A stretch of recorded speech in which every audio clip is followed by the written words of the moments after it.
बिस्मिल्लाहिर्रहमानिर्रहीम। अस्सलाम वालेकुम बच्चों, कैसे हैं आप सब? उम्मीद है सब खैरियत से होंगे।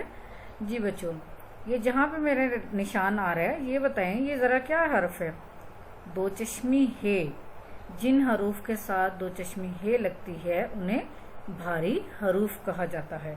तो आज हम भारी हरूफ के मुतालिक पढ़ेंगे। ठीक है, ये दो चश्मी है, बे प्लस है। बे के साथ अगर आप है मिलाएं, बे ने अगर हे से दोस्ती कर ली, बे ने या भाग के हे को पकड़ लिया तो क्या बन गया? भ। भ भ से कौन से अल्फाज आपके ज़हन में आते हैं? जरा सोचें। शाबाश, भालू, भेड़, भिकारी। ठीक है, ऐसे ही पे ने हे से दोस्ती कर ली तो ये बन गया फ। फ फ से आपके दिमाग में कौन से अल्फाज आते हैं? फल, फूल। ठीक है, अब ऐसे ही ते ने जब हे से दोस्ती कर ली तो ये बन गया थ। थ था से सोचें जरा, आपके दिमाग में कौन से अल्फाज आ रहे हैं? थाली, थाली और हमारा थैला। थाली किसे कहते हैं? जो प्लेट होती है ना, प्लेट को उर्दू में थाली कहा जाता है। अब हमारा टे ने हे से दोस्ती की या टे ने भाग के हे को पकड़ा तो बन गया ठ। ठ ठ से ठेला। और आपका एक जिस्म का नाम, अज़ा का नाम भी आता है, जरा गौर करें क्या आएगा? ठेवा ठो, रे छोटी री, क्या होता है ये? थोड़ी जी। चिन को, जो आपकी चिन है, इसको उर्दू में कहते हैं थोड़ी। आगे है हमारा जीम और हे। जीम ने भाग के हे को पकड़ा तो बन गया झ। झ के साथ कौन से अल्फाज आपके दिमाग में आ रहे हैं? बिल्कुल, झंडा, झाड़ू, झूला। ठीक है, कोई भी जो आपके आ रहा है जो बामायनी अल्फाज हो। आगे है चे ने भाग के हे को पकड़ा तो बन गया छ।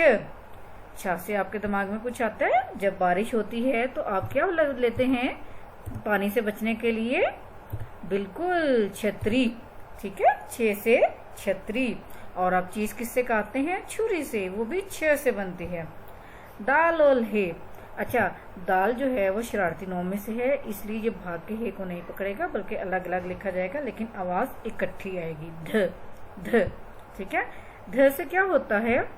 अजीज देखें मैं क्या लिख रही हूँ, द ह न धन काफ धनक। धनक किससे कहते हैं? बिल्कुल ठीक, जो रेनबो होती है ना, बारिश के बाद आसमान में रेनबो, उसको उर्दू में क्या कहा जाता है? धनक। ढ आगे क्या है? ढ जी। जब आप मेहंदियों में जाते हैं तो किसकी आवाज आपको अच्छी लगती है? ढोल की। ठीक है, ढ से क्या बनेगा? ढोल। ढ से ढोल। आगे हमारा काफ और हे। काफ और हे मिल सकते हैं क्योंकि ये शरारती में से नहीं है, काफ के साथ हे मिला सकते हैं। काफ, भाग के हे को पकड़ा, ख। ख से एक मजेदार चीज जो ज्यादातर आप लोग रमजान में खाते हैं। जी, क्या खाते हैं ज्यादा आप रमजान में? बिल्कुल, खजूर। ठीक है, ख से खजूर। आगे है घ। गाफ ने भाग के हे को पकड़ा तो हमारा घ बन गया। घ के साथ हमारा क्या बन सकता है लफ्ज? सोचें जरा। घ के साथ जी जी, घड़ा। और आप बाजू में क्या पहनते हैं? घड़ी। शाबाश, ये हमारे भारी हरूफ थे। इसके अलावा भी कुछ भारी हरूफ होते हैं, जैसे लाम है लह, मीम है मह, नून है न, लेकिन वो क्योंकि किसी अल्फाज के शुरू में नहीं आते तो इसलिए हमने उनकी प्रैक्टिस नहीं की। अब अभी ये 10 है, आप 10 की प्रैक्टिस करें और आपने इनसे कोई और अल्फाज भी सोचने हैं। ओके, अल्लाह हाफ़िज़।